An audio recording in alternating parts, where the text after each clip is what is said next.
Bonsoir, nous sommes lundi et comme tous les lundis soirs, nous nous retrouvons pour Audition Publique, le rendez-vous politique hebdomadaire LCP, Public Sénat avec le Figaro. Dans l'immédiat, tout le monde a les yeux tournés évidemment vers le calendrier de déconfinement qui va donner le la de la reprise économique. Parce qu'il n'y a pas que l'aspect sanitaire à la crise du Covid, il y a donc l'aspect économique. Et la question qui se pose, c'est 2022 se jouera-t-elle sur des enjeux d'environnement, de santé, d'économie? À un an de la présidentielle, en tout cas, tous les scénarios sont possibles, même si c'est quand même à gauche que le grand flou est là. Jean-Luc Mélenchon est déjà sur la ligne de départ, lui, et on reçoit un de ses proches ce soir. Adrien Quatennens, bonsoir. Bonsoir. Vous êtes coordinateur de la France Insoumise, député du Nord. Et on va commencer par l'une des actualités du jour, la publication d'une nouvelle tribune de militaires anonyme, sous forme de pétition, qui a reçu près de 170 000 signatures d'après les chiffres de l'AFP ce soir. Et dans cette tribune, ils décrivent une nouvelle fois ce que disaient il y a quelques jours des militaires à la retraite, un air de guerre civile qui couvre en France, une société française au bord du chaos. Avant de dire si vous condamnez ou pas, je voudrais savoir si l'air de guerre civile qui couvre en France, est-ce que c'est un constat que vous pourriez partager ? Mais l'ère de guerre civile qui couvre en France, c'est notamment le fait de l'action de ces militaires et de ce qu'ils disent et de ce qu'ils écrivent. Donc j'y viendrai après. La société, bien évidemment, connaît des tensions, connaît des violences, je crois qu'on va en parler ce soir, des trafics, de la délinquance. Évidemment qu'il faut travailler à cela.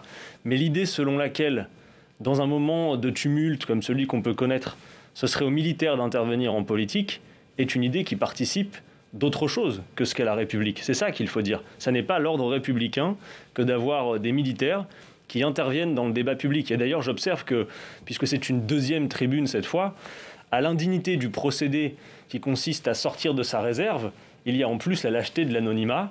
Et derrière, il faut le dire, une opération qui est fomentée politiquement par le magazine qui publie Valeurs Actuelles et les réseaux d'extrême droite qui sont derrière et qu'on connaît bien. Est-ce que cette tribune vous inquiète ? Bien évidemment, elle participe de quelque chose. Vous savez, la semaine dernière, Emmanuel Macron avait fait le choix de commémorer le bicentenaire de Napoléon. Et en réalité, on voit bien que le bonapartisme est toujours une composante présente qui hante la vie politique dans ce pays. C'est-à-dire cette idée où quand ça va mal, quand il y a des incertitudes, quand il y a des tensions dans la société, finalement, le pays devrait s'en remettre, pourquoi pas, à un homme fort ou même, pourquoi pas, à l'armée. Voilà, nous ne sommes pas d'accord avec cette idée. J'observe que lorsqu'il y avait la première tribune, c'est Jean-Luc Mélenchon, au retour de son voyage en Bolivie, qui a été un des premiers responsables politiques, d'ailleurs le premier, à interpeller avec autant de vigueur. Et c'est ensuite seulement que nous avons eu la réaction de certains syndicats, de certains partis dont les dirigeants sont silencieux, et du gouvernement. Alors justement, à ce propos, qui réagit, mais je ne trouve pas à la hauteur de ce qu'il faudrait faire. Florence Parly dit aujourd'hui que tout ça relève d'une grossière machination politique, qui utilise le vocabulaire et la rhétorique de l'extrême droite, ce que vous nous avez dit. Qu'est-ce qu'elle doit en tirer comme conclusion pour vous ? Est-ce qu'il faut des sanctions ? Pour l'instant, c'est anonyme, hein. Est-ce qu'il faut des sanctions et lesquelles ? C'est-à-dire que j'entends parler de rappel à l'ordre, de fermeté, mais oui, il faut des sanctions. Un militaire est là pour servir, obéir, ça va à la révocation ? Pas pour intervenir dans le débat politique. Ça va jusqu'à la révocation ? Mais évidemment. Et Emmanuel Macron, il faudrait qu'il s'en souvienne, est le chef des armées. Alors j'ai vu qu'il avait mis en scène ce week-end, à l'occasion des cérémonies du 8 mai 45, un petit conciliabule improvisé sous l'Arc de Triomphe, parce qu'Emmanuel Macron, pour l'essentiel, sur ce sujet comme sur bien d'autres, fait des images et de la communication, mais il est le chef des armées, donc il doit prendre ses responsabilités. Il y a vous lui demandez d'intervenir publiquement ? Évidemment, il est le chef des armées, c'est à lui de le faire. Et de rappeler ces militaires non seulement à l'ordre, mais d'avoir des sanctions, y compris d'ailleurs pour les militaires d'actifs qui aujourd'hui viennent intervenir dans cette tribune sous couvert d'anonymat. Et je le dis aussi... Vous dites qu'il doit intervenir, mais il pourrait être la victime aussi d'une intervention des militaires. Non mais attendez, il est le chef des armées, donc il doit prendre ses responsabilités. Et par ailleurs, il faut dire aussi une chose, même s'il y a un nombre de signataires affichés dans cette tribune, ces militaires ne représentent pas l'armée républicaine. Et moi, je salue notamment l'intervention du général Lecrointre, qui a remis les pendules à l'heure, dont l'interview qu'il a donnée dans la presse il y a quelques jours. Voilà, ils salissent y compris l'image de notre armée, qui est une armée républicaine, dont ses composantes sont là pour servir et obéir, pas pour se mêler de politique. Je salue au passage les militaires qui ont à cœur leur fonction, qui est bien celle de l'armée républicaine. On va parler de sécurité maintenant, cette fois à propos de la police, avec Brigitte Boucher de LCP. Bonsoir Brigitte. Bonsoir Francis. Bonsoir Adrien Quatennens. Et Tam Tranui. Bonsoir Francis. De Public Sénat. Bonsoir Tam. Brigitte. Oui, alors Adrien Quatennens, les syndicats de policiers sont reçus ce soir à Matignon. Jean Castex, le Premier ministre, a annoncé la semaine dernière débloquer 10 millions d'euros pour renforcer la sécurité des commissariats et puis pour généraliser les caméras piétons. Qu'est-ce que vous proposez de plus ? Alors les caméras piétons, écoutez, c'est dans la loi sécurité globale, dont vous avez vu d'ailleurs que nous la rejetions, pas uniquement pour l'article 24, qui contrevient aux libertés, notamment aux libertés de la presse de notre point de vue, c'est-à-dire de filmer l'action de ceux qui sont les seuls dépositaires de l'autorité et de la force, de l'usage de la force en cas d'utilité. Il y a la logique derrière la loi sécurité globale, qui est une logique de gadgetisation, avec le recours accru aux drones, aux caméras piétons, avec un certain nombre de missions qui vont passer des rangs de la police nationale vers des officines de sécurité privée. Mais précisément pour les syndicats de policiers qui défendent leurs troupes, qui sont attaqués. Un policier a perdu la vie à Avignon. 10 millions d'euros, c'est beaucoup, c'est suffisant pour vous ? Il faut faire plus ? Il faut revoir la doctrine dans sa globalité et renforcer les moyens. Vous le savez, c'est donc pas plus d'argent, bien sûr, mais depuis 2007, au moment où on avait M. Sarkozy qui roulait des mécaniques en disant on va nettoyer tout ça au Karcher, on a vu surtout que les effectifs de police ont été littéralement dilapidés. Alors ils ont été reconstitués, ces 10 000 postes de policiers. Je crois qu'il en faut encore davantage, mais surtout réorganiser les choses. Voyez-vous, par exemple, on a à déplorer la mort de ce policier à Avignon sur fond de trafic de drogue. Savez-vous qu'à peu près 85% du temps libre de nos forces de police occupées sur le terrain consiste en quelque sorte à courir sur les points de deal ou derrière les consommateurs de drogue. Je pense qu'il est temps de dire quelque chose en cette matière. On va en parler peut-être après, mais cette politique est inefficace. Nos policiers républicains ont autre chose à faire sur cela. Vous nous parliez à l'instant de la loi sur la sécurité globale que vous avez dénoncée, vous avez manifesté contre. Et puis, il y a aussi ces violences policières que vous avez dénoncées pendant des mois, pendant la crise des Gilets jaunes. Est-ce que vous n'avez pas nourri cette haine anti-flic qui existe aujourd'hui ? Pas du tout, et vous me donnez une énième, parce que c'est pas la première fois qu'on me pose la question, une énième occasion de clarification. Je veux m'adresser aux policiers qui voudront bien nous entendre, et y compris aux syndicats, même si je n'ignore pas que certains d'entre eux participent de la logique factieuse que je dénonçais à l'instant dans les armées, puisqu'on voit que certains syndicats de police vont sous les fenêtres des médias, sous les fenêtres de partis politiques, interviennent eux aussi auprès des lieux de pouvoir dans la vie politique. Et cela, ce n'est pas normal non plus, parce qu'on n'attend pas cela de la police républicaine. Néanmoins, je veux être entendu des policiers qui voudront bien sortir des caricatures selon lesquelles, dès lors qu'on dénonce les violences policières, parce qu'il y a des violences policières, on devrait généraliser et être anti-flic, ce qui n'est pas notre cas. À la France Insoumise, depuis des années, nous développons un programme complet de doctrine en matière de réhabilitation de la police républicaine et du gardien de la paix. Vous êtes pro-flic. Mais il ne s'agit pas d'être pro ou anti. En tout cas, ce que je peux vous dire, c'est que nous portons une logique de refondation de la cave au grenier de la police républicaine de ce pays. Et si Francis Letellier me laisse 5 secondes de plus pour vous décrire en quoi ça consiste, c'est le recrutement de davantage de policiers, c'est le retour à une police de proximité dans les quartiers qui a été complètement avorté, et la fin de la politique du chiffre pour que nos forces soient mieux utilisées. Je note aussi que Alexis Corbière à l'Assemblée nationale, notez ça, avait été le premier a déposé une loi pour dire qu'il fallait remettre les commissariats en état de délabrement en bon état et payer les heures supplémentaires aux millions de policiers. Vous aurez peut-être une occasion de ces caricatures et qu'on entende nos propositions. Vous aurez peut-être une occasion de leur dire aux syndicats de policiers. Oui, vous dites que vous êtes vous avez tout un programme pour les policiers. Tous les syndicats de police appellent à une marche citoyenne le 19 mai pour soutenir justement les policiers victimes de violences. Est-ce que vous irez ? Moi, j'ai entendu le message de la famille du policier qui est décédé à Avignon. Qui a bien dit qu'il ne fallait pas faire d'instrumentalisation politique autour de la mort de son fils. Et j'observe que l'extrême droite... Cette manifestation, ça va de SGP Unité Police à Alliance. Écoutez, je vais vous dire très franchement, dans l'absolu, compte tenu de ce que nous défendons pour la police, on y aurait notre place. Mais vous voyez bien que les conditions d'extrême tension qui font que sous les fenêtres de la France Insoumise, vous avez des syndicats de police qui viennent manifester. Je ne suis pas certain que les conditions soient réunies pour que nous y participions. Conditions de sécurité, vous voulez dire. Bien évidemment, mais je dis une forme de frustration et j'espère que l'occasion sera donnée pour que plutôt que d'en passer à la petite logique selon laquelle, dès lors que vous dénoncez les violences policières, vous êtes anti-flic, on regarde le travail que nous faisons et les propositions que nous avons à faire sur la police de ce pays. Mais oui, même si nous faisons toutes ces propositions, et n'en déplaise à certains syndicats de police, nous continuerons à dénoncer autant qu'il le faudra quand elles existent, les violences policières. Et on va aller sur les trafics, justement. Oui, vous avez commencé à parler de trafic de drogue, puisque justement à Avignon, la mort du policier est liée à ce trafic. La légalisation du cannabis que vous prenez, est-ce que c'est pour vous la seule solution possible ? Écoutez, en tout cas, il faut dire une chose très nettement, c'est qu'il y a une forme d'hypocrisie au sommet de l'État qui consiste à dire que la politique du tout répressif, la guerre à la drogue, comme dit Gérald Darmanin, serait efficace.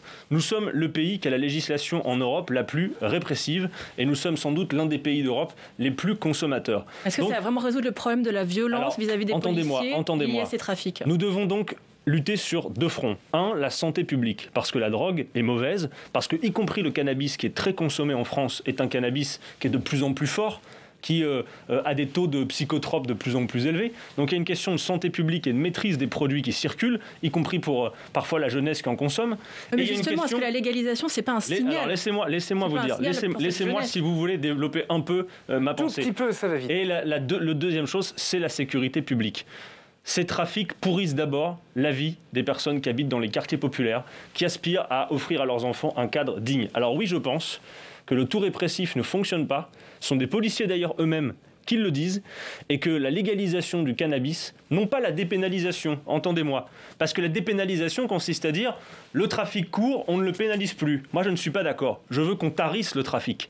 Et donc, pour tarir le trafic, la légalisation est une solution. Bien. On contrôlerait les produits, on mènerait des politiques de santé publique. Ça n'empêcherait pas le marché noir, forcément. Ça l'empêcherait pas, mais au moins ça sortirait, je crois franchement, disons-nous les choses, je crois qu'il y a 5 millions de consommateurs plus ou moins réguliers de cannabis en France. Je crois que si ces personnes pouvaient acheter un produit régulé, contrôlé par l'État, sanitairement contrôlé... C'est quand même un aveu d'échec des politiques, finalement, en venir à légaliser le cannabis. Non, mais parce que justement, on n'a pas réussi à empêcher le trafic, non ? Mais évidemment que c'est un aveu d'échec d'une politique qui consiste à interpeller des consommateurs, des petits dealers, jamais le grand banditisme qui se trouve derrière. Et très franchement, regardez un peu ce qui se fait ailleurs en Europe. Ouvrez les yeux. Dans les pays où c'est légal, le cannabis, je ne parle pas là des drogues dures. Le Portugal, par exemple. Ils consomment moins. Regardez par exemple aux Pays-Bas, la politique que tout le monde connaît aux Pays-Bas, ils ont moins de consommateurs en proportion de leur population que la France. Donc le tout répressif est un échec. Et d'ailleurs, j'insiste, légaliser le cannabis ne veut pas dire que nous ferions l'éloge de la fumette ou qu'on appellerait les jeunes à en consommer. Bien. C'est pour la politique de santé publique et pour tarir le trafic et faire en sorte qu'on puisse respirer dans ces quartiers. Car je le dis, la police républicaine a autre chose à faire de son temps que de courir derrière les sachets d'herbe et les boulettes de shit. Alors nous, on va courir après le temps. Tam, on va parler du Covid. On va parler maintenant. du Covid. Alors l'épidémie poursuit sa décroissance, moins de 5000 personnes en réanimation. Les prévisions de réouverture des terrasses et des lieux culturels sont donc bien maintenues au 19 mai. Pour Olivier Véran, ça prouve que la stratégie du gouvernement est la bonne. Est-ce que vous pouvez dire le contraire ? Écoutez, pour Olivier Véran, quoi qu'il se passe, ça prouve toujours que la stratégie du gouvernement est la bonne, de toute manière. Là, il y a un certain nombre de chiffres à l'appui, avec une vraie décroissance. Eh bien, écoutez, d'abord, les chiffres. Moi, je vais vous dire très franchement, j'espère de tout cœur que ça fonctionne. Parce qu'on n'en peut plus, on a besoin de respirer, on a besoin de se divertir, on a besoin de retrouver les nôtres, on a besoin d'aller en terrasse, d'aller s'émouvoir dans une salle de cinéma ou une salle de spectacle. Mais vous doutez. Donc, j'espère que ça fonctionne. Ce que je vois une nouvelle fois, pour avoir lu attentivement l'interview du président de la République dans la presse quotidienne régionale, c'est qu'il y a un calendrier, mais je ne vois toujours pas, et je le regrette, les alternatives au confinement qui vont permettre, quand on va desserrer les taux, de limiter la circulation du virus. Je me rappelle qu'Emmanuel Macron nous disait que pour desserrer les taux, pour déconfiner, il fallait atteindre un seuil de 5000 contaminations par jour. Vous voyez comme moi les chiffres, ils sont à peu près 30 000. On nous disait que pour 50 cas pour 100 000, c'était un seuil d'alerte. On est toujours autour de 300 cas. Donc j'observe que d'un côté... Donc il ne faut pas déconfiner alors. Alors, si, entendez-moi, visiblement... Vous savez, entre le noir et le blanc, il y a toute une palette de nuances qu'il faut pouvoir accepter. Oui. Ce que je dis en l'occurrence, c'est qu'il faut réouvrir, mais pas de manière hasardeuse. Je crois que c'est un déconfinement hasardeux qui se prépare. Alors, mais il y a des choses.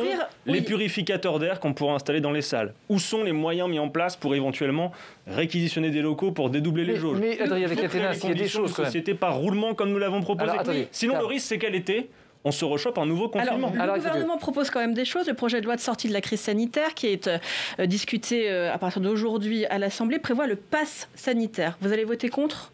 Je ne suis pas d'accord avec le principe d'un pass sanitaire. Je vais vous expliquer pourquoi. Vous allez voter contre. Est-ce que pour venir ici, vous avez besoin d'un pass sanitaire ? Est-ce que celles et ceux qui travaillent c'est pas prévu dans la loi. C'est pas prévu. Alors, est-ce que ni restaurant, ni lieu de spectacle, ni cinéma, normalement. Écoutez-moi, je vais vous dire que je suis contre précisément parce que pour venir ici, on ne vous l'a pas demandé. Vous en êtes d'accord. Pour aller travailler depuis ces derniers mois, on n'a pas demandé de pass sanitaire.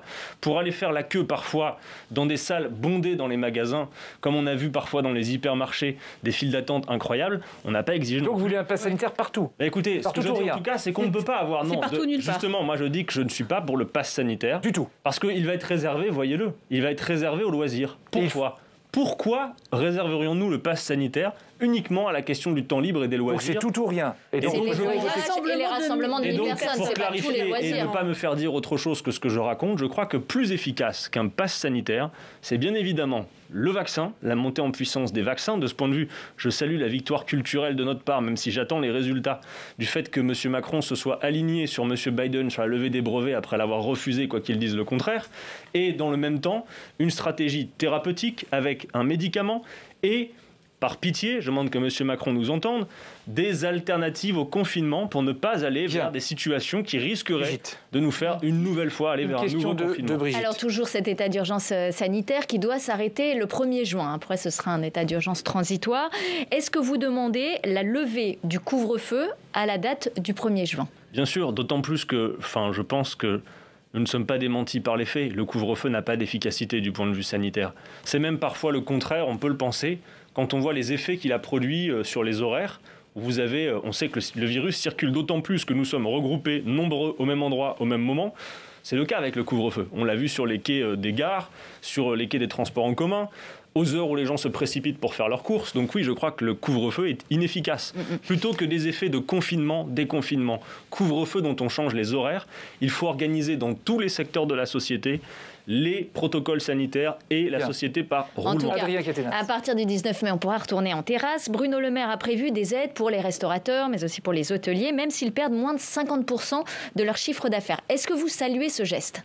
Vous voulez absolument que je salue un geste du gouvernement, alors vous allez avoir votre scoop. Oui, évidemment, tout ce qui peut être fait pour soutenir l'économie dans ces secteurs particuliers est bienvenu. Donc ça veut dire que les restaurateurs doivent rouvrir leurs terrasses. Évidemment, et je ne confonds pas cela, et c'est pourquoi on ne peut pas parler de l'entreprise de manière générale, parce que je ne confonds pas les grandes entreprises qui se gavent d'aides publiques, qui versent des dividendes à leurs actionnaires, voire parfois suppriment des emplois, et beaucoup des petits commerçants, des artisans que vous citez, qui évidemment doivent être aidés. Et j'alerte sur un problème essentiel que nous allons avoir à connaître dans quelques mois. C'est que beaucoup de ces entreprises, quand elles tiennent encore, tiennent sous perfusion des fameux prêts garantis par l'État. Ces prêts vont arriver à échéance, ils vont devoir être remboursés. On parle beaucoup de la dette publique, il faudrait qu'on s'intéresse un peu à la dette privée. Il faut faire remonter cette dette privée dans une caisse de défaisance, sans quoi nous allons avoir une avalanche de faillites. Donc annuler qui va ruiner notre économie. Il y en a pour des centaines de milliards. Geler cette dette. Il faut faire en sorte de pouvoir annuler aussi cette dette en la faisant remonter dans une caisse de défaisance. Alors, on va parler de climat pour terminer. Oui. Le référendum sur le climat donc, est très compromis. La droite sénatoriale a réécrit l'article 1. Est-ce que l'idée que le référendum ne puisse avoir lieu, ça vous réjouit ? Bon, écoutez, dans tous les cas, si le référendum avait lieu, ça nous donnerait l'occasion de faire une campagne et de montrer qu'en matière de climat et d'écologie, Emmanuel Macron et sa majorité sont un obstacle. Bon, alors vous le voulez ou pas, ce référendum ? Mais écoutez, je pense qu'il n'est pas utile dans le sens où c'est une véritable pantalonnade. C'est un nouveau coup d'Emmanuel Macron, on le sait, qui nous a habitués à faire des sommets sur fond de scène vert où il est sacré champion de la Terre, beaucoup de communication sans lendemain. Donc si le référendum est tué par la droite, vous applaudissez ? Mais non, dans tous les cas, la démocratie est toujours bienvenue. S'il devrait y avoir un débat public sur la question de l'écologie, mais dans la question posée lors de ce référendum, ce qui était envisagé, c'était pour que les téléspectateurs suivent une modification, une introduction d'un texte, une ligne dans la Constitution. La proposition de M. Macron est moins ambitieuse en matière d'écologie que ce qu'il y a déjà dans la Constitution. Donc, encore une fois, je demande qu'on entende qu'Emmanuel Macron se pare de verre pour faire croire qu'il se soucie du climat, mais que son bilan est coupable en la matière. D'un mot, la loi climat qui a été votée la semaine dernière à l'Assemblée, alors que M. Macron, au mois de juin, tout le monde se souvient de cette scène dans les jardins de l'Élysée, s'était engagé devant les 150 de la Convention citoyenne à dire « Je reprends 146 de vos 149 propositions ». Entre-temps, temps, les lobbies sont passés par là, comme la volonté de M. Macron de faire de l'écologie sans jamais contraindre les plus puissants. Et au total, il reste quoi ? C'est le travail des parlementaires. Il reste 15 propositions peut-être, les moins structurantes. Nous sommes en retard. J'adjure qu'on m'entende, le changement climatique est commencé et nous atteignons des seuils d'irréversibilité. Pour respecter les accords de Paris, il nous faut multiplier nos efforts par 5 d'ici à 2030. Monsieur Macron a de ce point de vue un bilan coupable. Dernière question de Brigitte. Oui, en 2017, Jean-Luc Mélenchon a fait de l'écologie le cœur de sa campagne. Est-ce qu'en 2022, ce sera encore le thème principal ? Alors écoutez, on a construit là le programme autour de 4 grands thèmes. Nous avions un premier thème qui était la question de la 6ème République et des droits démocratiques, avec une première revue en librairie. Actuellement, il y a en vente la revue sur la planification écologique. Nous, on croit une campagne de temps long. Est-ce que ce sera le thème principal ? Ce sera l'un des thèmes principaux pour une raison. Et ce ne sera pas le thème principal. Il y aura plusieurs thèmes principaux, 4, c'est pas énorme. Là, on a cette semaine la revue sociale qui sort en librairie. Mais bien évidemment, sur l'écologie, je résume d'un mot. Le temps est limité pour faire ce que nous avons à faire, comme pour répondre aux questions de votre émission. Et donc, il est très limité, il faut qu'on avance d'ailleurs. Et donc, il y a une méthode qui en découle, c'est la planification. Il faut organiser tout cela, faire la transition énergétique, faire la transition de notre modèle agricole, ferroviaire, et tout ça se planifie. Ce que voulez-vous dire, Brigitte, c'est est-ce que vous croyez que 2022, ça va se jouer sur l'écologie ou l'économie ? Mais les deux sont très liés, Francis. D'accord, pourquoi vous voulez séparer l'écologie et l'économie ? Parce que ça peut se séparer. Quand on parle de faire la bifurcation écologique de notre économie, c'est mettre la règle verte au sommet et faire en sorte que toute l'économie du pays s'organise en tant que telle. C'est un défi humain, technique considérable que nous nous apprêtons à relever. Merci Brigitte Ettam. Et à lundi prochain, évidemment. Une dernière question à propos des vaccins, parce que vous savez que Thierry Breton, commissaire au marché intérieur qui organise les vaccins au niveau européen, a dit que l'Europe ne va plus commander pour l'instant d'AstraZeneca, qui est controversé. Est-ce qu'il faut arrêter l'AstraZeneca ? Écoutez, sans doute, visiblement, on n'y arrive plus bien entre ce qui s'est passé dans l'opinion publique. Bon, en tout cas, moi je considère que l'Union européenne est en échec total. Non mais sur AstraZeneca, est-ce qu'il faut l'arrêter puisque personne n'en veut ? Écoutez, si on n'y arrive pas, si AstraZeneca ne respecte pas les engagements des contrats et qu'en plus les gens ne veulent plus se faire vacciner avec, évidemment qu'il faudrait élargir le portefeuille de vaccins. Et de ce point de vue... Est-ce qu'il faut arrêter l'AstraZeneca ? A priori, peut-être que oui, en effet. D'accord. Juste une image du jour. L'abolition de l'esclavage en France. Au Jardin du Luxembourg, il y avait une cérémonie aujourd'hui, comme tous les 10 mai. Ça coïncide cette année avec les 20 ans de la loi Taubira. Cette date, elle passe un peu inaperçue, il faut bien le dire. On ne sait pas trop, c'est pas un jour férié, c'est pas un jour qu'on s'est situé dans le calendrier. Quand on pense au 10 mai, on pense forcément à autre chose. Est-ce que cette date devrait être mieux mise en valeur ? Bien sûr, Francis Letellier. Et comment ? C'est notre histoire, c'est 3 siècles, l'esclavage. C'est 1 200 000 personnes qui ont été capturées, envoyées dans les colonies pour être la main-d'œuvre. Et aujourd'hui, vous avez raison de le dire, c'est les 20 ans de la loi Taubira qui reconnaît l'esclavage comme un crime contre l'humanité. Je suis très étonné du fait que le président de la République ait choisi le silence lors de la cérémonie aujourd'hui, alors qu'il a beaucoup parlé la semaine dernière pour faire l'apologie, en tout cas pour commémorer Napoléon, qui, vous vous en souvenez, a été celui qui a rétabli l'esclavage après la Révolution française qu'il avait aboli. Je trouve que c'est un choix très mal inspiré, voire même un aveu. On accueille maintenant Yves Tréhard. Bonsoir Yves. Et éditorialiste et directeur adjoint de la rédaction du Figaro. Bonsoir. Alors, vous étiez très très jeune quand il a quitté la scène politique en 1995. Je veux parler évidemment de François Mitterrand. Là, on commémore, surtout la gauche d'ailleurs. C'était la belle époque quand même, cette période-là où le Parti socialiste gouvernait la France et où le Parti communiste était encore assez fort. Georges Marchais, en 1981, fait 15% des voix à peu près. Ça vous évoque quelque chose ? Est-ce que vous êtes, même si vous êtes très jeune, nostalgique de cette... Est-ce qu'on peut être nostalgique ? Nostalgique, j'aurais un peu de mal parce que je n'étais pas né en 1981. Pour moi, ça tient de l'histoire de notre pays et d'une forme de romantisme lié au souffle du 10 mai 1981. Ce que je vois surtout, c'est que c'était une toute autre époque, Yves Tréhard. Il y avait des syndicats puissants. En quelque sorte, on peut considérer que 1980 est l'aboutissement avec un moment de différement de ce qui s'était produit en 1968. Les conditions, disons, qui mènent à la conquête du pouvoir de la gauche en 1981 ne sont absolument pas comparables, d'aucune sorte, avec ce qui se passe aujourd'hui.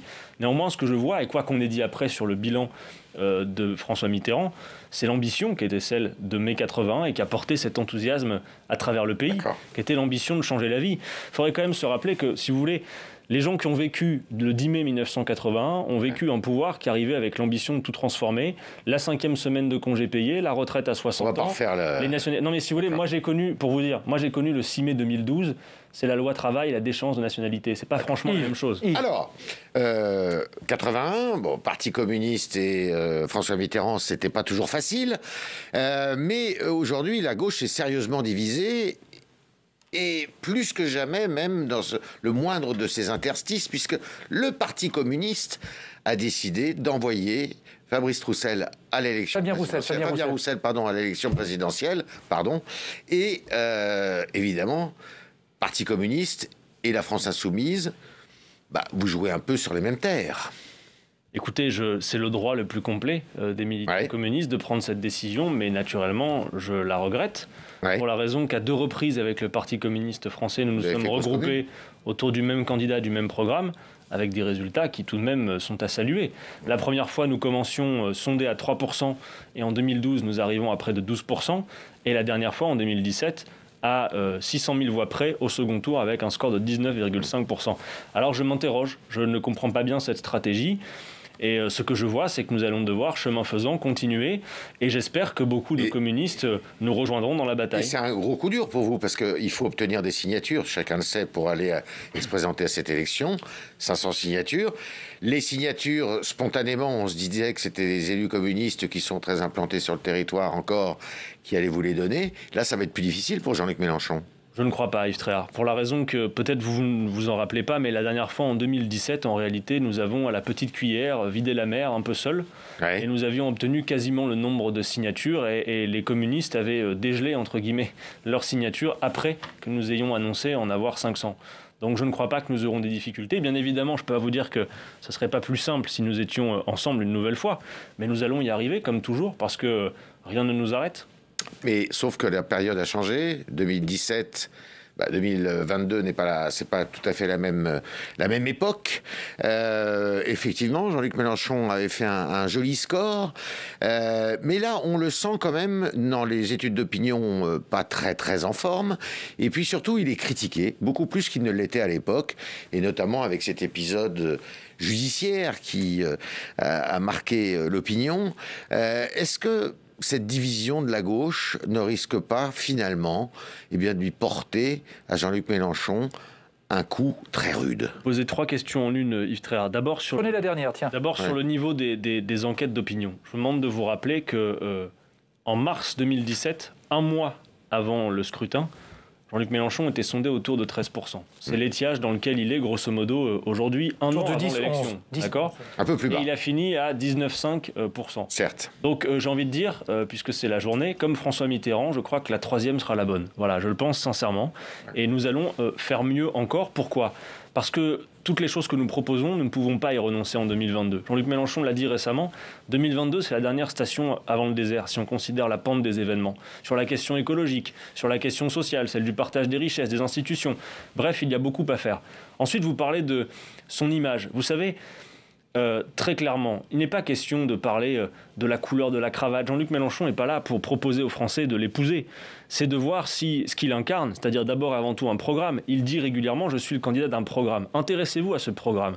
Nous sommes les seuls à faire campagne à cette heure sur le programme. Le programme, c'est pas on arrive 3 semaines avant l'élection avec un petit feuillet en papier glacé, comme Emmanuel Macron, et puis on passe inaperçu. Il faut enraciner ça dans les profondeurs du pays. Bon, on va parler sur la question de l'union de la gauche, écoutez, ce que je vois surtout, c'est que dans les enquêtes d'opinion que vous citez, il semble que les additions ne se font pas systématiquement. Non. Jean-Luc Mélenchon dit qu'il a une vocation de candidat commun. Je pense qu'on peut éviter des dispersions inutiles, par exemple avec le Parti communiste français. Mais je termine en vous disant que l'essentiel, de mon point de vue, est à cette heure en dehors des intentions de vote, dans l'abstention considérable. Parce que l'abstention est politique. Les gens nous disent en substance, si c'est comme ça, faites sans nous. C'est ceux-là qu'il faut aller chercher, ce sont les dégoûtés de la politique, et c'est pas avec les dégoûtants qu'on ira les chercher, mais avec un programme. François Hollande dit lui-même que face même à Marine Le Pen, il ne pourrait pas gagner. Mais François Hollande a dit ça ce matin. L'a dit aussi. Il a dit ça ce matin sur France Inter. C'est assez je ne sais pas si c'est douloureux ou drôle de voir celui qui a été le fossoyeur de la gauche, qui a été celui qui a fait le CICE, dire que la gauche n'a pas d'idée, peut-être n'a-t-il pas lu notre programme, et le voir même endosser l'héritage mitterrandien, alors que très franchement, ce que François Hollande a fait n'a rien à voir avec ce que François Mitterrand portait. On fête aujourd'hui, on commémore le 10 mai 81, soyez sûr qu'on ne commémorera jamais le 6 mai 2012. Donc François Hollande ferait bien de se tenir un peu à distance, je crois que ça ferait du bien à tout le monde, et puis d'arrêter simplement de sortir du placard comme M. Cazeneuve pour taper sur celui qui aujourd'hui porte une ambition qui est une ambition de gouvernement, mais aussi de rupture avec ce système. On va faire un petit détour par les Hauts-de-France. On va parler évidemment des régionales qui ont lieu dans un mois et demi maintenant. Dans une région que vous connaissez bien, les Hauts-de-France, puisque vous êtes natif de Lille, la gauche, précisément, a réussi là, à faire l'union derrière Karima Delli, qui est écologiste. Pourquoi ce qui est possible dans cette région ne pourrait pas l'être nationalement? Alors d'abord, pardon, mais il ne faut pas d'abord idéaliser ce qui s'est produit. Moi, je vais vous le dire très clairement. Nous, la France Insoumise, avons fait le choix parce que les régionales, les départementales sont structurellement marquées par l'abstention. Qui plus est, il y a le Covid par-dessus. On peut s'attendre à un raz-de-marée d'abstention. Et on le sait, compte tenu de qui s'abstient le plus, lorsqu'il y a de l'abstention, c'est à nous que c'est le moins favorable. Mais pourquoi ça n'a pas pu se faire ailleurs, dans les autres régions? Eh bien, écoutez, demandez ça à nos interlocuteurs. Parce que dans ces régionales... C'est pas de votre faute. Dans ces régionales, la France Insoumise fait la démonstration partout qu'elle est capable de travailler avec tous dès lors qu'elle le fait sur des bases claires. Regardez par exemple, dans les Hauts-de-France, vous avez raison, on travaille derrière Karima Delli qui est écologiste, nous la soutenons. Les écologistes nous ont exclus des départementales. Ça veut dire que le même jour, dans le même bureau de vote, les électeurs vont devoir choisir pour des configurations différentes. Des menteurs, des hypocrites, a dit Jean-Luc Nous Mélenchon. nous en appelions, ben oui, parce que nous en appelions à une cohérence, une lisibilité. D'un côté, les Verts n'acceptent l'union qu'à la condition que ça soit toujours derrière eux, sans jamais une réciproque. Et de l'autre, nos alliés historiques, les communistes, ont choisi de travailler quasiment systématiquement avec les sortants socialistes. Donc, je n'ai qu'une chose à dire à ceux qui nous écoutent pour vous y retrouver, parce que ça va être très compliqué. Le 20 et 27 juin, dans les bureaux de vote, le bulletin où vous voyez le fil de la France Insoumise, quelle que soit la configuration, c'est le bon. Alors, Dernière dans cette question. région, il y a un autre natif de cette région qui part au combat. Il s'appelle Éric Dupond-Moretti, il est né à Maubeuge. Est-ce que, d'après vous, c'est de nature à changer la donne du scrutin? Absolument qui est le pas. garde des Sceaux. Absolument pas. Je pense qu'il se fera battre à plate couture parce que... Par Xavier Bertrand?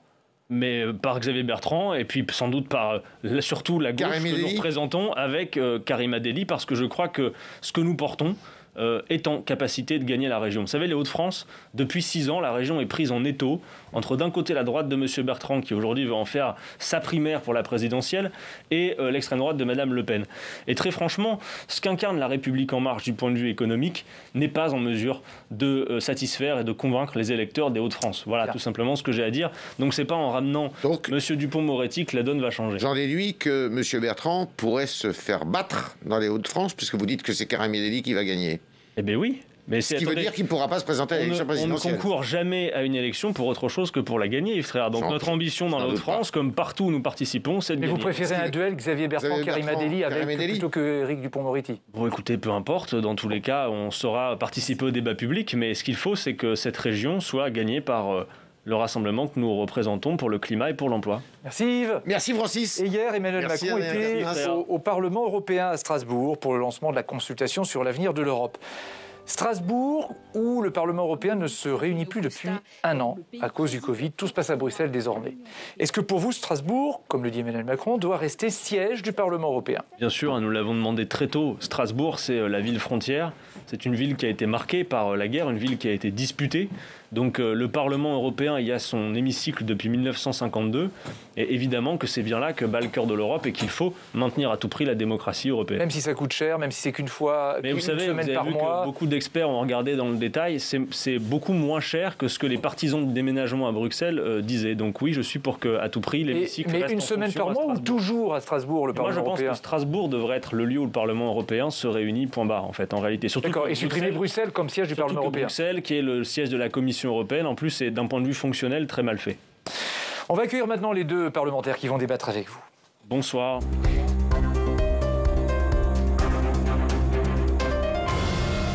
Je vous présente les deux parlementaires qui sont avec nous. Olivier Becht, bonsoir. Bonsoir. Vous êtes député Agir Ensemble du Haut-Rhin. On parlait de Strasbourg, c'était pas très loin. Vous, c'est plutôt Mulhouse. Mais bon, président du groupe... D'accord, bon, ok. Président du groupe Agir Ensemble à l'Assemblée nationale. Alors, je précise pour les gens, ce sont les centristes qui ont rejoint la majorité. Un autre centriste est à côté de vous, c'est Olivier Henno. Bonsoir. Bonsoir. Vous êtes sénateur UDI du Nord. Et vous allez pouvoir donc débattre aussi tous les deux avec Adrien Quatennens, d'autant que tous les deux, vous voulez parler emploi. Et on commence avec vous, Olivier Becht. Oui, moi je suis assez stupéfait finalement quand on regarde le programme de la France Insoumise, parce qu'on parlait tout à l'heure de programme. Je suis assez stupéfait, j'ai lu ce programme. J'ai passé quelques heures à lire. Ce ne sont pas les meilleures feuilles que j'ai lues dans les dernières années. On commémore aujourd'hui les 40 ans de l'accession au pouvoir de François Mitterrand et du programme commun de la gauche. J'ai retrouvé dans le programme de la France Insoumise des propositions sur la pénalisation des dividendes et sur la régulation des capitaux. C'est-à-dire le fait d'interdire grosso modo à des capitaux de sortir du pays, ce qui veut dire aussi dissuader des capitaux de rentrer. Moi, j'aimerais bien savoir quand même comment est-ce qu'on peut, au XXIe siècle, avoir encore ce type de propositions, alors qu'on sait que partout où elles ont été mises en place, elles ont été des échecs complets. Donc je vois qu'on critique beaucoup le gouvernement. Je constate quand même qu'en 2017, lorsque le président Macron est arrivé au pouvoir, le taux de chômage n'était pas loin de 10%. Nous avons, je parle avant évidemment la crise de la Covid, réduit considérablement le chômage au sens du BIT. Il avait rejoint à peu près les 7,2% en mars dernier. Moi, j'aimerais bien savoir comment est-ce que vous vous attaquez avec de tels dispositifs au mal qui ronge finalement la société française, c'est-à-dire le chômage. Et vous pourrez engager les échanges aussi avec Olivier Henno. Rassurez-moi, Olivier, je ne considère pas que tout va bien. Je ne considère pas que tout va bien, si vous voulez. Même quand on a 7% de chômage, c'est déjà trop. Vous me rassurez déjà sur ce point. Alors d'abord, vous dire une chose, c'est que la France atteint aujourd'hui des records absolument insupportables. Nous allons avoir 12 millions de pauvres, c'est un record jamais atteint depuis la Seconde Guerre mondiale dans le pays. 300 000 personnes à la rue et 7 millions d'inscrits à Pôle emploi en janvier 2021, ce qui est un record également.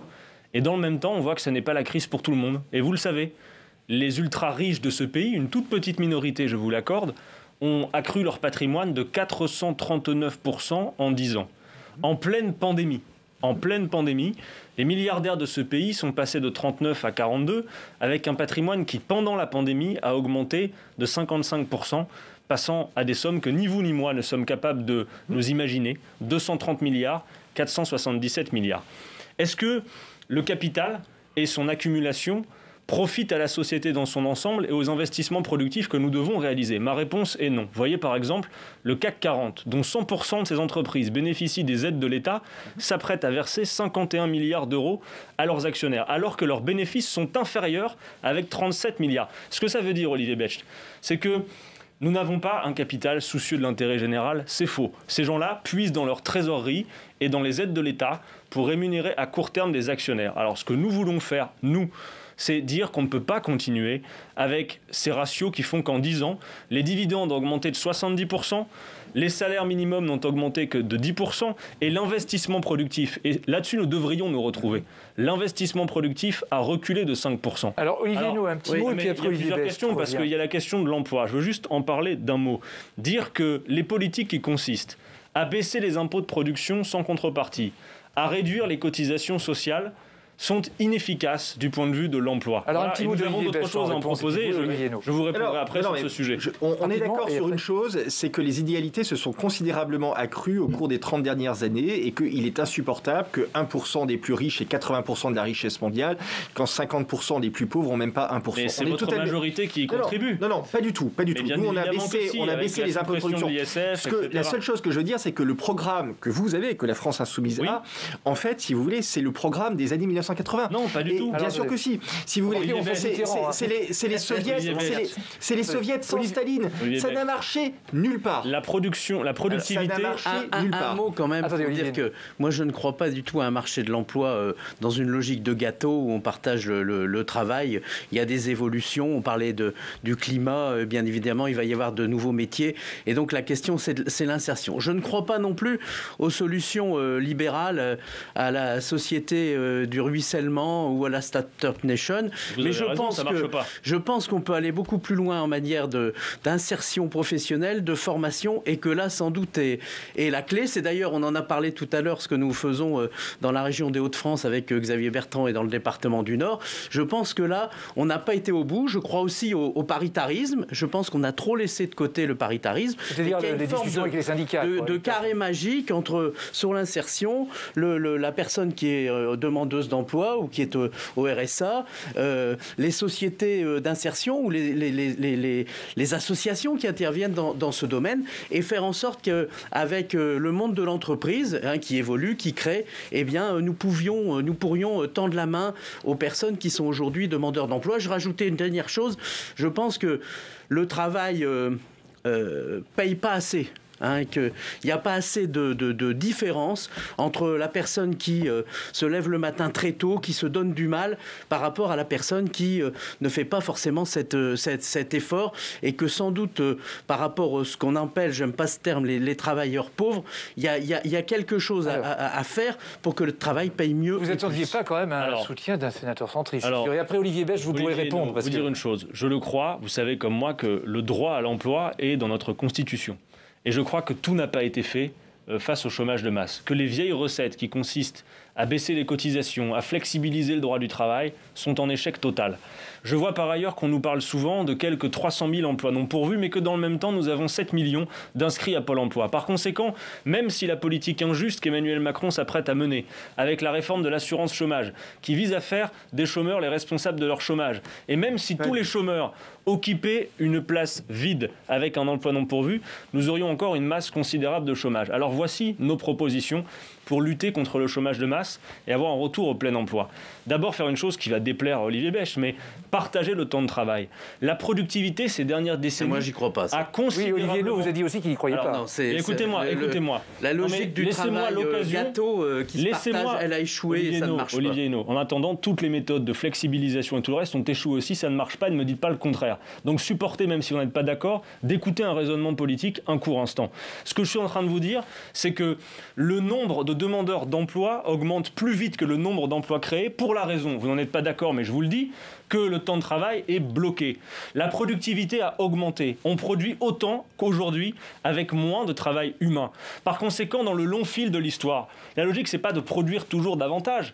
Si on arrive à produire en moins de temps la même chose, libérons-nous du temps et partageons le temps de travail. Nous proposons en effet de travailler moins pour travailler mieux et travailler tous. Vous ne le voulez pas, je le sais. Non, moi je crois à la valeur travail. Mais moi aussi. Mais je crois à la valeur travail. Mais Olivier No, ça c'est je pense que les services, les demandes de produits continuent d'évoluer et qu'on n'est pas à la fin du ça ne veut rien dire. C'est pas parce que vous faites le perroquet de Xavier Bertrand en disant sur un plateau de télé je suis pour la valeur travail. Vous êtes blessé. Écoutez-moi.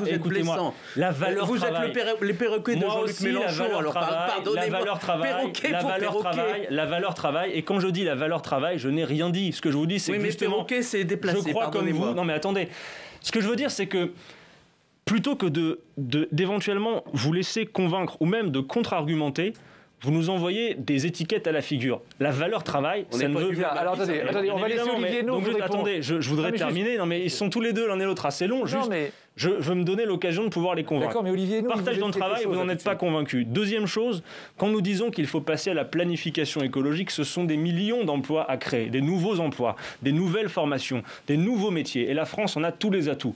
Et enfin, dernière proposition, qui celle-là va sûrement vous faire vous évanouir, c'est notre proposition de la garantie d'emploi. Pourquoi devrions-nous sans cesse nous en remettre à un marché de l'emploi, un marché dont on sait d'ailleurs qu'il utilise le chômage, vous le savez comme moi, il utilise le chômage pour faire pression à la baisse sur les salaires et sur les conditions de travail. Notre proposition, c'est que tout chômeur volontaire qui souhaite travailler, Parce que je crois justement, moi aussi, à la valeur travail, monsieur Hainaut. Et je crois que toute femme, tout homme aspire à vivre dignement de son travail.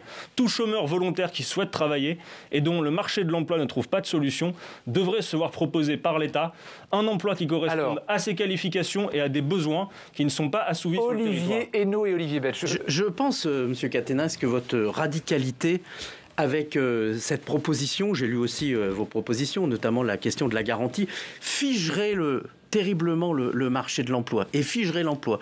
Et je pense qu'à terme, à moyen terme finalement, très rapidement, les plus grands perdants, ce seraient les personnes les plus modestes. Il y a une forme de démagogie, j'entends bien votre démagogie, je ne vais pas dire perroquet, hein, j'ai regardé votre mentor Jean-Luc Mélenchon, il disait la même chose. Mais au fond, très vite, il y aurait un marché de l'emploi complètement rigide et figé, des personnes qui ne seraient pas adaptées, et à la fin, ce seraient les plus modestes, les plus éloignés de l'emploi qui paieraient la note. Voilà pourquoi je pense que la question, c'est l'insertion professionnelle. Parce que les choses, elles évoluent. Les savoir-faire professionnels, ils évoluent. Attendez, et votre proposition, elle figerait le marché de l'emploi. C'est une grossière erreur que la vôtre, dont les perdants seraient les salariés les plus modestes et les plus fragiles. Vous me parlez d'insertion professionnelle. J'en suis d'accord avec vous. Mais convenez avec moi que, j'en suis d'accord, nous ne manquons pas de travail au sens de tâches à accomplir. Il y a plein de choses intelligentes à faire et on va en avoir beaucoup besoin. Mais convenez avec moi que si nous ne manquons pas de travail au sens de tâches à accomplir, nous manquons d'emplois créés. Bien. Olivier Hainaut, vous savez que 87% des embauches se font en contrat court alors que le CDI devrait être la règle. Et juste vous dire encore une chose en termes de coûts, puisque vous me dites que ça serait déraisonnable. Vous savez que les indemnités... Je dis que ce serait figé le marché. Oui, mais d'accord, mais attendez, Olivier Belch veut intervenir. Les indemnités chômage coûtent 55 milliards d'euros par an. Les exonérations de cotisations sociales, 45 milliards. Ça fait 100 milliards. Vous savez combien on emploie de personnes au SMIC avec 100 milliards, Olivier Hainaut? Alors juste, Olivier Belch. 5 milliards. Adrien Caténas, Olivier Belch. On va avoir un point d'accord et un point de désaccord. Entre qui et qui? Oui, tout à fait. Entre M. Caténas et moi. Le point de désaccord, c'est le temps de travail. Honnêtement, chaque fois qu'on a baissé le temps de travail, on a eu plus de chômeurs. Attendez, mais bien sûr, on est passé de 40 à 39 heures, on a eu plus de chômeurs, on est passé de 39 à 35 heures, on a eu plus de chômeurs. Donnez-nous des chiffres. Vous nous proposez 28 heures, demain ce sera 20 heures. Pardon, excusez-moi de vous interrompre. L'INSEE a bien spécifié que les 35 heures, c'est 350 000 emplois nets créés. Prouvez-moi le contraire avec des chiffres. 350 000 emplois, c'est essentiellement la croissance qui les a amenés, c'est pas la baisse du temps de travail. Ça a été démontré partout. Excusez-moi de le dire, mais bien sûr, viendra peut-être un jour où il y aura que des robots qui travailleront pour nous, mais ce jour n'est pas arrivé et je ne suis pas sûr qu'il soit souhaitable. Le point d'accord, ça va être sur la garantie de l'emploi. Je pense qu'effectivement, nous avons un problème dans ce pays, c'est la précarisation de l'emploi. Nous avons, ça a été dit, à peu près 87% des contrats de travail nouveaux qui sont en CDD. Parfois, de moins d'un mois, ça ne permet pas aux jeunes de se projeter et de se construire dans la vie. Et vous savez qu'avec ça, vous sortez les statistiques du chômage pour revenir après. Et laissez-moi aller jusqu'au bout. Moi, personnellement, je suis en faveur d'un CDI universel, c'est-à-dire de dire on peut garantir d'un côté la flexibilité pour les entreprises, mais on doit également garantir la sécurité pour les travailleurs. C'est-à-dire faire en sorte que les personnes qui seraient privées momentanément d'emploi puissent bénéficier du maintien de leur contrat de travail, du maintien de leur rémunération, en échange. Alors vous, dans votre programme, vous dites en échange de quelques heures de travail d'intérêt général. Moi, j'aime pas trop intérêt général parce que ça fait un peu tige des délinquants. Moi, je préfère des missions d'utilité sociale. Mais se focaliser, si vous voulez, bien sûr. Mais se focaliser effectivement sur le maintien des compétences, sur faire en sorte que les gens restent dans la société, actifs, et puissent reprendre un travail au moment où celui-ci se présente, ça me semble indispensable. Le point de désaccord que nous avons sur ce sujet, c'est que nous pensons qu'il est indispensable que le travail paye, c'est-à-dire que l'on gagne mieux lorsque l'on travaille que lorsqu'on est au chômage, et aujourd'hui ce n'est pas le cas. Et puisque vous êtes en train de combattre la réforme de l'assurance, non, vous êtes en train, on l'a fait. Augmenter le SMIC. Attendez, on l'a fait. À la fin de la crise des Gilets jaunes, on a rajouté quasiment 100 € sur le SMIC. Donc, vous pouvez pas dire que ça n'a pas été fait. La réforme de l'assurance chômage, Olivier. La réforme de l'assurance chômage, c'est ça, c'est faire en sorte qu'on gagne mieux lorsque l'on travaille que lorsqu'on est au chômage. Alors, si, c'est ça. Olivier Belch, si votre souci est vraiment de faire en sorte qu'on gagne mieux lorsqu'on est au travail que lorsqu'on est au chômage, j'en suis d'accord, mais par pitié, augmentez les salaires. Ne diminuez pas le sort de ceux qui sont au chômage. Parce que, Olivier Belch, vous le savez, plus d'un chômeur sur deux aujourd'hui dans ce pays n'est pas indemnisé. D'accord ? La réforme de l'assurance chômage, c'est mon tour, s'il vous plaît. La réforme vise simplement dans un moment en plus où le pays connaît des destructions d'emplois considérables, à faire 2,3 milliards d'économies sur le dos des chômeurs. Non, c'est pas un vrai. fait, c'est ce que vous allez faire. Et comment vous allez le faire? Cette réforme, expliquez-nous le contraire. Vous allez rendre l'accès à l'indemnité plus difficile qu'elle ne l'est en exigeant qu'on ait travaillé plus longtemps sur une période plus courte, d'une part, et vous allez diminuer les indemnités pour des millions de chômeurs, sincèrement, avec même des effets de calendrier qui vont faire qu'à travail égal et à salaire égal, deux personnes qui, par exemple, sur une même année, auraient alterné pour l'une des périodes de travail et des périodes d'inactivité, et l'autre en continu, travail égal, salaire égal, des rapports de 1 à 50 selon les calculs de l'UNEDIC. Mais c'est exactement ce pourquoi on veut lutter. Aujourd'hui, quelqu'un vous faites, donc renoncer à la réforme de l'assurance chômage et relancer l'activité et l'emploi. Mais pas du tout. La réforme de l'assurance chômage, c'est justement faire en sorte que quelqu'un qui alterne les CDD, par exemple, qui travaille sur 15 jours par mois en CDD, ne gagne pas plus parce qu'elle est en contrat précaire que quelqu'un qui vous en avez marre des CDD? Vous en avez marre des CDD? On termine là-dessus. Vous en avez marre du recours accru au contrat court? Je pense que nous avons aujourd'hui dans ce pays trop de recours au contrat court. Trop de recours au contrat court. Alors allez dire à Madame Borne que plutôt que son système de bonus-malus, si vraiment vous croyez, comme c'est mon cas, que le CDI en droit est la règle et qu'il faut que ça soit la règle, effectivement, nous avons dans ce livret une proposition aussi à vous faire. Instaurer des quotas. 10% de contrats courts dans les PME, 5% dans les grandes entreprises. Réaffirmons ensemble que le CDI est la règle. Si vous en êtes soucieux, vous serez d'accord avec cette proposition. Ça ne marche pas selon toutes les entreprises. Rien ne marche avec vous, à part votre politique qui, on le voit bien, ne fonctionne pas. C'est le bonus-malus qui vient décourager les contrats courts. Mais pourquoi gratifier ceux qui respectent la règle? Alors, mais tout ça... Allez-y, il y a une question. Allez-y.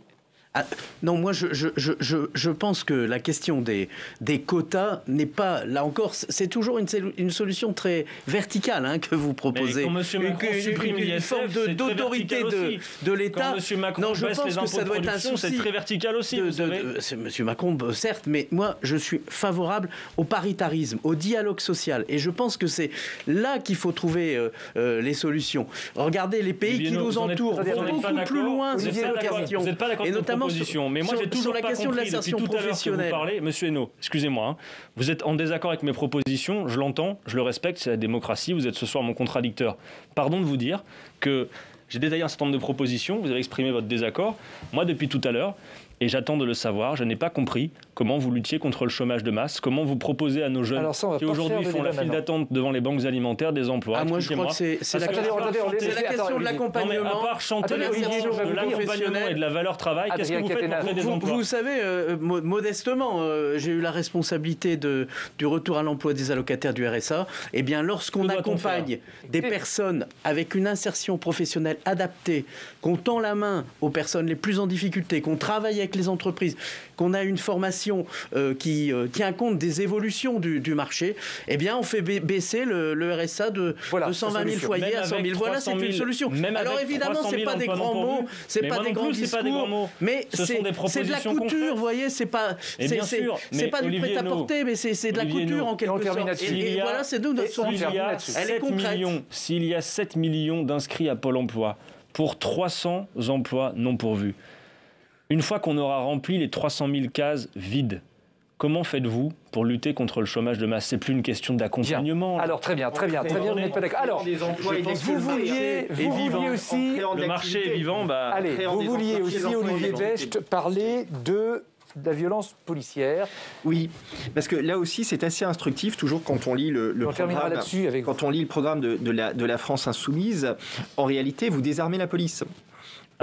Oui, vous désarmez la police. Vous aurez mal lu, alors. Non, c'est marqué, je crois que c'est sur la page 22. Sur la question voilà, vous démantelez les brigades anticriminalité, vous enlevez un certain nombre d'armes à la police, vous légalisez, vous l'avez dit vous-même tout à l'heure, un certain nombre de drogues, notamment... Là, vous faites une soupe, forcément, on n'y comprend plus rien. Non, pas du tout. Si vous voulez, nous sommes aujourd'hui dans une république où un certain nombre de quartiers, des quartiers d'ailleurs qu'on a repris en main à travers la reconquête républicaine, subissent la loi des bandes et pour ne pas dire la loi des mafias. Donc, comment est-ce que, en légalisant la drogue et en démantelant un certain nombre de forces de police, on arrive à régler ce type de problème? La réponse. Alors bon, deux choses. D'abord, simple, direct. Simple, direct. Vous dites on désarme la police. Non. Si. Quand Jean-Luc Bien Mélenchon, sûr que si. il disait aussi désarmé que possible. Je crois qu'il y a des services de police, entendez-moi, il y a des Désarmer la services de police qui ne font pas la même chose que d'autres, qu'il faut une gradation dans les moyens qui sont proposés. Et je suis, nous l'avons dit, pour une police de proximité qui connaisse son territoire. Ensuite, c'est la police qui joue au ballon avec les enfants, eh c'est ben, ça? écoutez, je vais vous dire franchement, Olivier Becht, je vais vous dire franchement, je préfère un policier qui est tellement bien inséré dans son quartier et où un dialogue se passe tellement bien avec les habitants. Mais dans ces quartiers, attendez, ils ne peuvent même pas rentrer, Eh bien, les policiers, dans ces c'est quartiers-là. un problème. Et Olivier Pourquoi Hénaud, après. C'est une politique qu'on a laissé pourrir depuis des années. Vous savez qu'en France, vous savez très bien comment ça se passe. Ce sont des les ghettos de riches et des ghettos de pauvres. Ce sont les Il faut quartiers créer les plus les conditions pauvres que vous abandonnez à la on les abandonne Olivier justement Hénaud, pas. et on terminera Olivier avec Becht, ça. juste vous dire d'un mot. Non, sur la question de la légalisation de la drogue. C'est vous qui êtes un angélique. C'est vous qui croyez qu'avec le statu quo de la politique répressive, on va permettre de faire en sorte de nettoyer ces quartiers du trafic. Moi, je vous le dis, Olivier Becht. Si demain vous légalisez le cannabis, vous sortirez beaucoup du giron du trafic. Moi, je pense que votre erreur, M. Caténas, elle est... On termine là-dessus. Comme si dans les quartiers, ce que vous préconisez, au fond, c'est... vous ne voyez que la question sociale. Et vous pensez que par une forme de radicalité en abordant la question sociale, vous allez... au fond, trouver un remède. Moi, je pense qu'il y a un trou noir dans votre programme. On laisse finir Olivier Hénaud et C'est la vous terminerez. question pénale. Voilà, il faut une plus grande sévérité et vous n'abordez pas vraiment cette question. Alors, Adrien Caténas vous pénale. répond. Il me semble que c'est votre point de faiblesse. Adrien J'ai Caténas vous écouté répond. Jean-Luc Mélenchon. Bien sûr, mais parfait, je ne vais pas vous dire faites que vous êtes une le bonne perroquet, parole, vous avez mais raison. cette fois-ci, c'est votre mentor. Au fond, on voit qu'il n'est pas à l'aise avec cette question. Alors, on À répond. une plus grande Réponse, sévérité réponse, par rapport réponse aux d'Adrien délinquants, Caténas. parce qu'aujourd'hui, il y a Ok. des policiers qui ont Olivier Hénaud, peur. d'accord. Ça me semble indispensable et je trouve que là-dessus, il y a un trou noir. Adrien par Il nous rapport faut à ce que Caténas, vous dites. il nous faut une juste proportion entre la prévention, la répression à bonne proportion et la réparation par la justice. Voilà ce que je dois dire. Et on parlait de la République. Olivier Becht parlait de la République. Peut-être ce point pourra nous mettre en accord. La République, ça n'est pas un mot creux dont on se pare avec un joli costume pour faire républicain. La République, c'est un contrat politique qui est sur tous les frontons de nos mairies. Liberté, égalité, fraternité ne se vérifie pas sur l'ensemble du territoire français. Les républicains convaincus, conséquents, doivent faire en sorte que ça devienne une réalité partout. Bien. Et je le crois comme vous peut-être, Olivier Hénaud. Ces quartiers qui subissent aujourd'hui notamment la gangrène des trafics et la violence, dont d'ailleurs les gens n'aspirent qu'à une chose, vivre dignement et offrir un bon cadre de vie à leurs enfants, ont été abandonnés. Les services publics se sont éloignés. Les associations ont disparu. Il nous faut mettre le paquet là-dessus aussi. Alors, c'est un triptyque entre la prévention, la répression à juste proportion et la réparation. Voilà ce qu'il nous faut, je le crois. On va faire un détour maintenant par le Figaro Live. Nous attend Vincent Roux. Bonsoir Vincent. Vous avez suivi les internautes, vos lecteurs, tout au long de la journée, au cours de cette émission aussi. Et est-ce qu'il y a un thème qui ressort? Oui, forcément, mais lequel? Alors, il y a un thème récurrent qui revient, c'est pour ça qu'il est récurrent d'ailleurs, c'est le sort des personnes âgées en EHPAD. Alors, ça ne ressort pas forcément aujourd'hui, mais ça ressort depuis plusieurs jours. Et notamment ce rapport qui a été fait par la médiatrice Claire Hédon, et qui fait 64 défenseurs des droits, 64 recommandations, et notamment sur le fait que les résidents doivent pouvoir garder un lien avec leurs proches, lien qui a été complètement bafoué depuis le début de la crise du coronavirus. Il y a une initiative qui a été lancée, c'est législative, c'est celle du président du groupe LR au Sénat, Bruno Retailleau, qui a déposé une proposition de loi où il instaure dans son article 1 un droit opposable aux visites. Est-ce que vous, Adrien Quatennens, vous seriez prêt à voter cette proposition de loi et soutenir ces familles qui demandent à avoir un droit qui doit être protégé par le droit pour visiter leurs proches et leurs familles en EHPAD? C'est-à-dire, si j'ai bien compris, Bruno Retailleau propose qu'on puisse, en toute hypothèse, visiter les personnes âgées en EHPAD. C'est bien ça? Tout à fait, y compris quand il y a une pandémie comme ça, et que tout soit mis en œuvre pour que les familles puissent avoir accès à leurs proches. Eh bien, de la même manière, je crois que sur cet aspect, ce sont aussi les alternatives au confinement et la manière d'organiser les protocoles sanitaires. Oui, non, mais vous n'avez pas répondu à la question. Est-ce que c'est une bonne proposition? Est-ce que vous allez voter pour la proposition de M. Retailleau? Est-ce que l'idée est intéressante? L'idée que l'on puisse, en toute hypothèse et quoi qu'il arrive, visiter les personnes âgées, quand on a vu, y compris toutes ces ces personnes qui sont parties sans pouvoir voir les leurs et des deuils qui n'ont pas pu être faits, évidemment que c'est essentiel. Et on sait d'autant plus que les pathologies s'aggravent lorsqu'on est isolé, comme c'est le cas de toutes ces personnes en EHPAD. Donc oui, c'est une bonne idée et il faut en créer les conditions sanitaires. On ne peut pas supporter que nos anciens partent dans la solitude comme ça a été trop le cas lors de la première vague. Vincent, notamment. C'est effectivement tout ce qu'on vous demandait. Vous pourrez relayer ça, donc du coup, sur le Figaro Live. Et sur les plateformes et sur les réseaux sociaux du Figaro. Absolument. Merci Vincent. Je vais remercier aussi Olivier Becht et Olivier Hainaut qui nous ont accompagnés ce soir. Messieurs, c'était parfois un peu musclé. Oui, mais ça veut dire... Non, mais c'est marrant parce que, effectivement, vous n'avez pas les mêmes bilans, les mêmes constats, les mêmes propositions. Parfois, il y a des points communs, mais après, ça diverge, évidemment. Accepté de venir, eux. Oui, c'est vrai. Et puis en plus, il y a des points de divergence, c'est normal, parce que vous n'êtes pas dans les mêmes partis, mais ça prouve que c'est pas aussi ça. Merci en tout cas, Adrien Caténins, d'avoir participé à Audition Publique. Et Audition Publique revient bien sûr lundi en direct à 19h30. D'ici là, bonne soirée sur les chaînes parlementaires, LCP, Public Sénat, et merci pour votre fidélité.